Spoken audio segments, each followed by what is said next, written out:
apresentando o programa Microfone Aberto.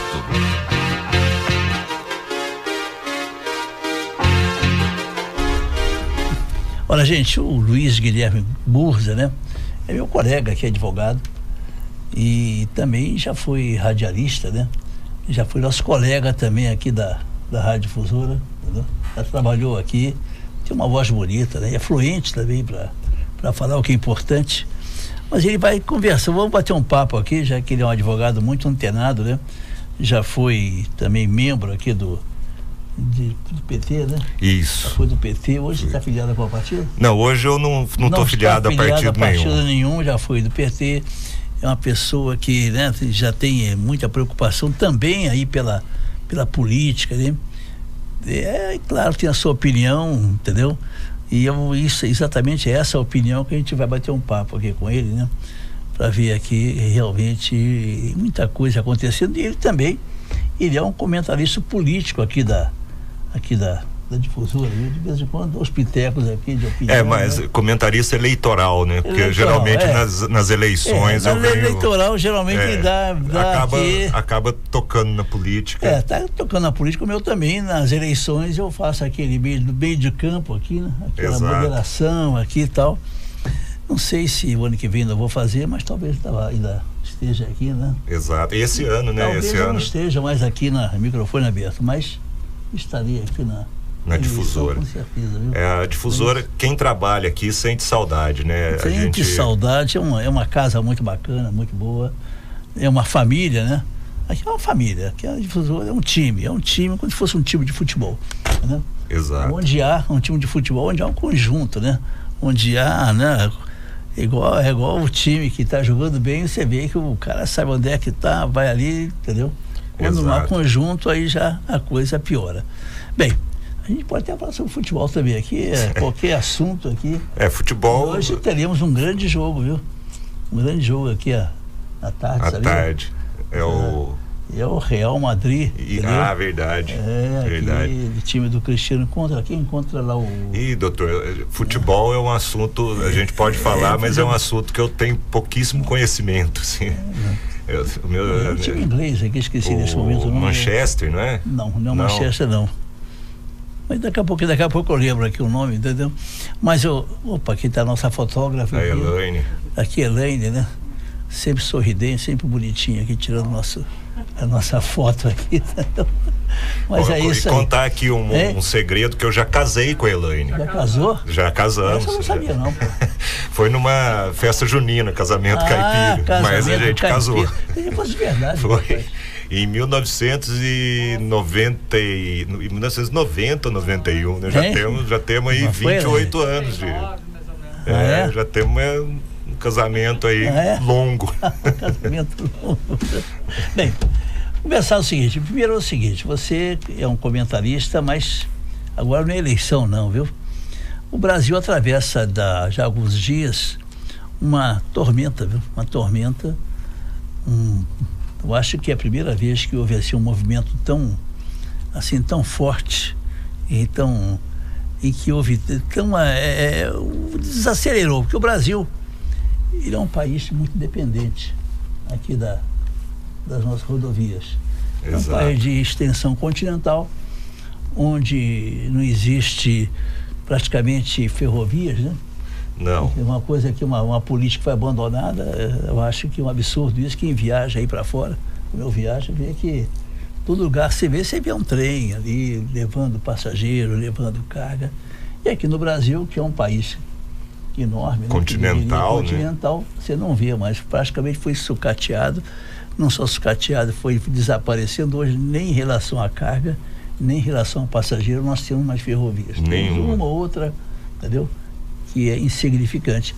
Eu sou do tempo em que havia a navegação de cabotagem que saía pela costa do Brasil, entendeu? Entendo. Duas grandes companhias, Lloyd Brasileiro e Companhia Brasileira de Navegação Costeira, levava grande parte da carga. Exato, pelo navio. Hoje litoral. também não tem. Aqui a carga só para fora. Então, de repente, as ferrovias que praticamente abastecem o Brasil inteiro param. E para o Brasil, não é verdade? Exatamente. Parou. O Brasil parou. tá tudo parado, né? A gente vê aí notícias, embora os grevistas aleguem que estão deixando passar a carga viva, remédios e tal, mas a gente vê notícia de desabastecimento em alguns lugares. Mas é uma consequência da insatisfação, né, dos motoristas, que é uma classe que é mal remunerada, no geral é mal remunerada, vive em estradas perigosas e tudo mais, e agora com o preço do combustível, com essa política de preços aí do combustível, acabou prejudicando ainda mais, e a reação deles foi essa de fazer a greve, né, paralisar aí o transporte. Eu sou um pouco crítico a esse modelo de manifestação, porque eu sou totalmente a favor do direito de greve, é um instrumento que o trabalhador tem para reivindicar os seus direitos, né? Mas eu fico um pouco relutante quando você impede os outros quer dizer, você obriga as outras pessoas a aderirem ao seu movimento através, por exemplo, da paralisação de uma estrada, de impedir o transporte de alguma coisa. E a minha preocupação muito grande por exemplo, ontem eu soube de uma faxineira que teve que andar 8 quilômetros para poder realizar o seu trabalho, porque os ônibus estavam sem combustível. Tem um amigo meu, que é um grande amigo meu, apesar de ter conhecido via internet, mas a gente já teve pessoalmente. Ele faz hemodiálise, ele mora em Belém do Pará, então ele já estava preocupado porque na clínica onde ele faz estava faltando insumos lá necessários para hemodiálise. Então é uma manifestação que tem a causa é justa, mas talvez o meio como ela está sendo feito não seja tão justo. Mas por um lado também a gente entende a indignação, né? Porque o senhor tocou aí na falta de ferrovias aqui no Brasil, né? Um negócio crônico. Além da questão de ficar dependente das rodovias e dos caminhões e de uma manifestação de uma classe praticamente parar o país, o transporte ferroviário ele é muito mais barato que o rodoviário. Então o chamado custo Brasil, que a gente ouve tanto falar aí em notícias, que o produto brasileiro acaba, produto destinado à exportação, mas mesmo o que é destinado ao consumo interno, acaba tendo um preço mais alto, e uma das coisas que contribui é realmente o foco em rodovias que a gente tem aqui no Brasil. E é uma coisa completamente sem sentido, dado o tamanho do Brasil. Você imagina você escoar a produção do Mato Grosso do Sul, Goiás, para chegar nos portos, no litoral, através de rodovia. Isso é uma coisa que não faz sentido. O Brasil, e aí não dá nem para culpar um governo em si, porque você tem desde ali da década de 60 que a rodovia, as ferrovias, na verdade ferrovia no Brasil já começou mal feita lá do Império, né? Porque você não tinha um padrão de bitola único, então o trem ia de um ponto, a vantagem do trem é ele percorrer grandes distâncias, mas aqui você tinha essa diferença de bitola de uma região para outra, então o trem andava até um lugar, chegava lá, tinha que trocar a carga para outro. Só um pouquinho para cá, porque aí você está exatamente atrás do microfone. Aí, ah, sim. Um pouquinho. Pode falar de lado mesmo, não tem problema. Um tempinho aqui longe. Do lado de cá, ó. Deixa eu ver aqui. Aí. Sim, aí, por causa da câmera. Agora que eu vi a câmera aí ali. O pessoal não. Exato. A câmera está aqui, né? Eu sou do tempo que ainda aqui no estúdio a gente só tinha áudio, não tinha câmera. Você câmera. Fala uma coisa então, assim muito interessante sobre o problema realmente, desde o tempo do Império, quando começou a ser feito as ferrovias, já foram mal feitas, não só em relação à bitola, como em relação à própria construção, porque os construtores ganhavam por quilômetro percorrido. Então, se ele podia fazer uma linha reta, fazia uma coisa então aqui torta. Já começou, entendeu? Então já começou com ali já houve um erro ali, o Tom Jobim falou uma frase uma vez que é sensacional: o Brasil não é para iniciantes, né? Brasil, você precisa ter experiência em Brasil. Experiência em Brasil para saber. E hoje em dia nem para os iniciados, né? Tá difícil de entender até para quem tá ali por dentro estudando alguma coisa. Então, Seria preciso, o grande problema aqui no Brasil, e agora a gente vive também um período de polarização política, com as eleições chegando e tudo, é claro que a divergência ideológica e o debate ideológico é até salutar, quando ele é feito racionalmente. A gente está tendo um debate irracional. Exatamente. Né? É um lado que acusa o outro de ser fascista e não sei o quê, e o outro, comunista e tal.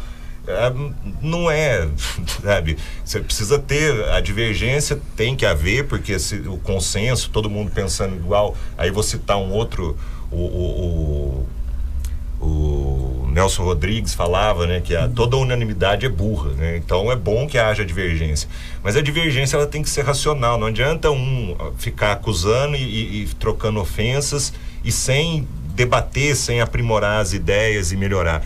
A gente precisava disso aqui.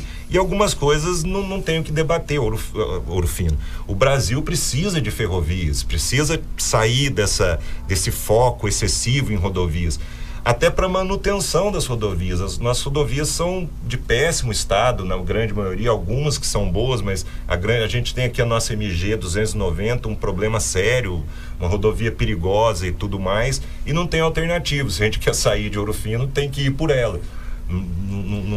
Não tem, ou dá para sair por Monte Sião, mas a maior parte das viagens é por ela e não tem outro jeito. Você abordou uma coisa aqui que eu tenho também aqui em vários programas, feito um apelo aqui ao povo de modo geral, né, sobre o problema de se respeitar, né, a ideia, se respeitar a opinião divergente. Exato. Porque ninguém é dono da verdade. Entendeu? Exato. Eu sempre digo que a dona da verdade é só Deus, entendeu? Todos nós não somos, ninguém aqui. Então acho que você tem uma opinião, tudo bem, mas você tem que debater no nível, entendeu?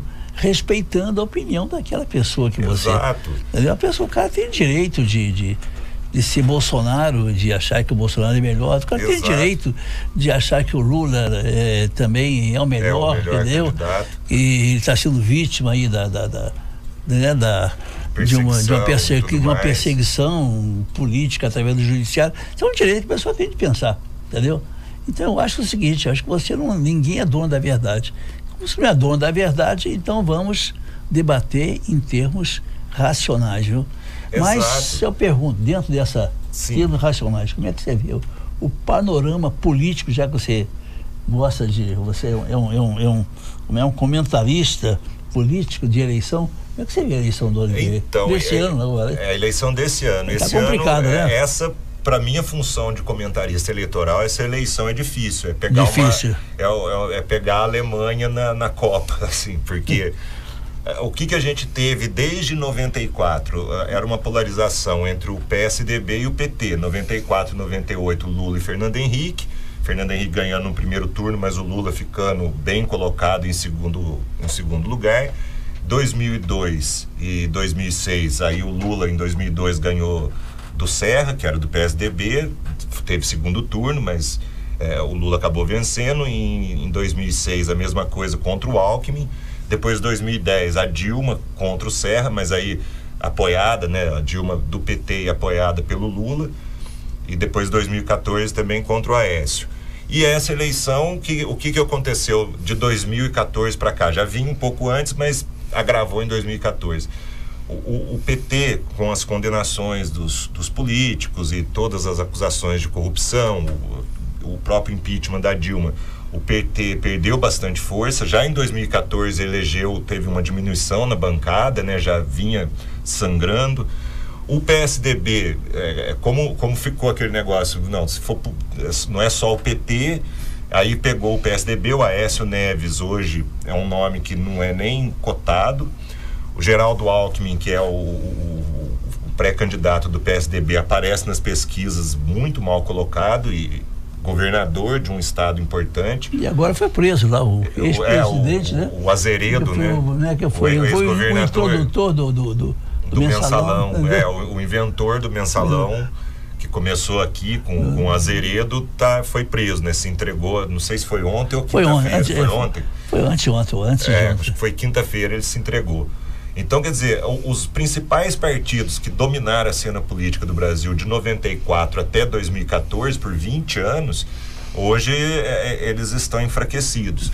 E aí nisso surge outras forças. O senhor citou o deputado Bolsonaro, que embora tenha respeito por quem acredita nele, eu tenho uma grande preocupação com a instabilidade das ideias dele, porque uma hora ele defende uma coisa, se você pega discurso deles mais antigos, ele defendia uma coisa, hoje em campanha ele defende outra. Me preocupa um pouco essa linha política dele. Você tem o Ciro Gomes, que já é um político de carreira, já foi candidato a presidente, salvo engano, em 98. Já foi candidato. Foi candidato a presidente. Já foi governador do estado. Foi governador do Ceará, quer dizer, é um político aí que está há bastante tempo, mas surge como uma força, não diria nova, mas pelo menos fora da polarização PT-PSDB, e outros candidatos, Rodrigo Maia e tudo. Como ainda a gente está longe, a campanha ainda você está tendo uma pré-campanha, é muito difícil, é o que eu falei, eu estou ali como se fosse o goleiro da seleção no jogo do 7-1, porque como que você vai prever? O Bolsonaro está aparecendo, bem colocado nas pesquisas, mas por outro lado ele não tem uma estrutura partidária forte que faz diferença na hora da campanha, na hora de angariar votos. Na hora de você ter uma recepção numa determinada cidade, você ter o apoio ali do prefeito, do deputado da região, isso pesa bastante. Tanto assim que o Fernando Henrique, em 94 e 98, se não fosse o apoio do PFL, que hoje é o Democratas, né, provavelmente ele não teria ganho ou teria dificuldade para ganhar. O Lula, em 2006, com o apoio do PMDB, foi a mesma coisa. Em 2002 não teve o apoio do PMDB, mas teve uma frente de partidos. Teve que foi o vice dele lá, que agora me fugiu o nome, que era senador aqui de Minas, o Zé Alencar, o Zé Alencar era do PMDB, migrou para um outro partido e conseguiu um apoio ali. Então essa estrutura partidária é importante. O Ciro vem do PDT, até um partido que o senhor, não sei se o senhor ainda milita no PDT.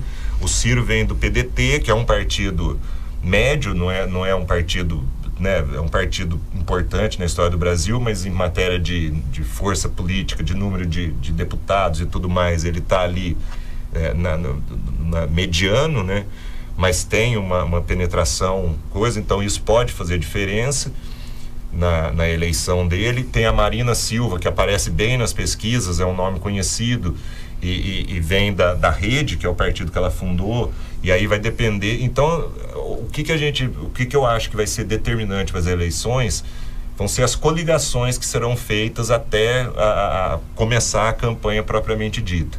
E você tem aí os chamados outsiders, né? O João Amoedo, do Partido Novo, que traz aí defendendo o liberalismo e tudo mais. O rapaz lá da Riachuelo, que também agora fugiu o nome, Flávio Rico, que também segue essa linha da direita liberal e tudo mais, focado na economia, em melhorar as condições de empreendedorismo no Brasil e tudo.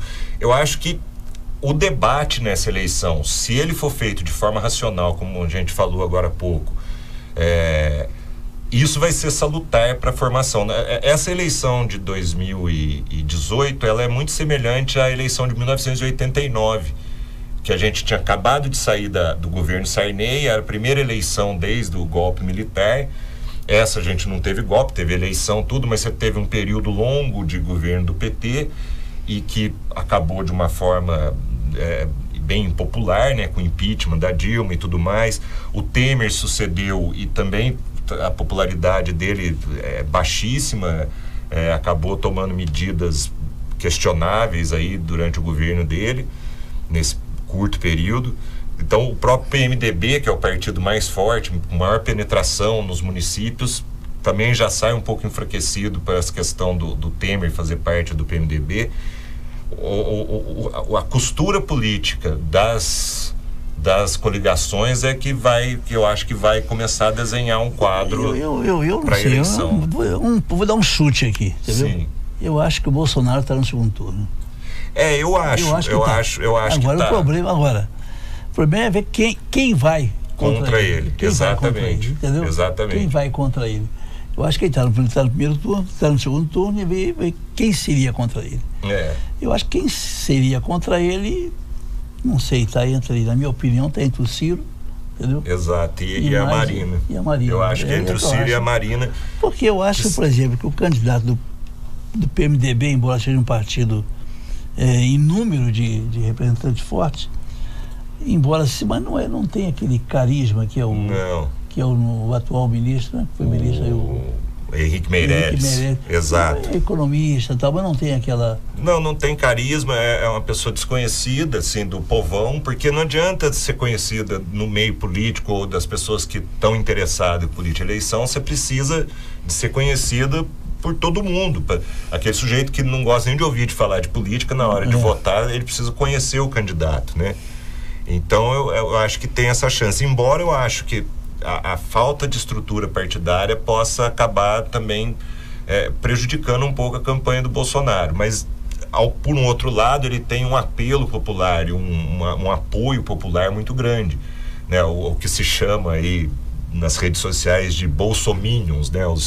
Ou bolsonaretes, o pessoal que é fã dele, eles são aguerridos. Se você olhasse um panorama mundial, você já via que a direita está avançando em vários países. Exato. Né? Aquele efeito de mola, né? Exatamente. A mola vai para um lado e vai para o outro. E agora a gente está num período... Estamos num período onde... A direita que está... Então, não é impossível. Não acho não. Não acho não. E torço, por exemplo, a assessoria econômica do Bolsonaro, o assessor econômico dele, pelo menos do que eu já vi de entrevistas dele, achei uma pessoa responsável. Eu torço, com relação ao Bolsonaro, eu torço para estar errado. Eu tenho um pouco de medo, porque eu considero o Bolsonaro um pouco autoritário, e eu não sei se ele seguiria, de repente, a recomendação desse assessor econômico, ou seguiria o que tivesse na cabeça dele. Eu torço, se ele vencer a eleição, eu torço para estar errado, porque uma coisa que me fez, o senhor perguntou no comecinho da entrevista se eu ainda era filiado no PT, eu disse que não estou filiado a partido nenhum, e tão cedo não pretendo me filiar, não tem nenhum partido aqui que eu veja e falo, esse partido eu vou seguir e tal, porque exatamente para ter um pouco de isenção e de não ser contaminado pela paixão política. Porque a partir do momento que você está num país e que quem foi eleito vai governar para todo mundo, não vai governar só para quem votou nele, então você tem que ter uma visão, procurar ter uma visão menos contaminada, porque o que eu acho que é o problema no Brasil? As pessoas veem política como se fosse futebol. Então eu sou palmeirense, eu vou falar que se o Palmeiras estiver em último na tabela, eu vou falar que ele é o melhor que está em último, porque o juiz roubou e tal, que não sei o quê. O outro que é corintiano vai falar outra coisa. Isso é futebol, isso não faz diferença. É por isso que você vê a camisa verde aí, né? Por isso que eu vi a camisa verde. Enfim, mas na política é diferente, porque na política existe o certo e o errado, existe a medida que vai funcionar e a medida que vai prejudicar. Então seria importante as pessoas não agirem com política como agem com futebol. Ter mais racionalidade, refletir mais sobre o que está sendo dito, sobre o que está sendo proposto e torcer, independente de quem foi eleito, a gente tem que torcer para que ele faça um bom governo. Torcer a favor do Brasil. Exatamente. Isso aí eu não torço contra o Brasil. Eu acho que quem foi eleito, seja qualquer um, eu vou torcer para que ele faça um bom governo. Agora, infelizmente, nosso tempo acabou. Nossa, foi... Acabou rapidinho. Diz que o que é bom dura pouco, então a entrevista realmente foi muito... Não, mas a gente vai bater outros papos. Entendeu? Com certeza. Perfeito. Tá bom? A posição de entrevistado, acho que é a primeira vez que eu me vejo nessa posição. E eu não esqueci de falar no começo, só por educação, tantos ouvintes aí que me acompanharam quando eu trabalhei aqui, eu esqueci no começo de dar um bom dia, uma boa tarde para os ouvintes, um pouco em função do nervosismo de estar nessa posição de entrevistado. Então, a todo mundo aí, os ouvintes e a equipe aqui da Difusora, atrasado o meu bom dia e muito obrigado, doutor Geraldo, pelo convite. Boa tarde, exato. Boa tarde. É que sábado a gente acaba acordando um pouco mais tarde, confunde. Eu agradeço. Eu que agradeço a oportunidade. Esguir, né? Isso. Esguir, pelo apelido. O apelido. Mas, gente, lembrei aqui, Real Madrid e Liverpool. Exato. Exato. Daqui a pouco, entendeu? É isso aí, gente. Obrigado pela audiência. Agradeço aqui ao Esguir, né? Ele é uma pessoa muito antenada aí com a política, né? E é um bom comentarista, viu? Com certeza. Gente, muito obrigado. Até o próximo sábado, se Deus quiser, com mais uma edição de Microfone Aberto, e continue com a difusora.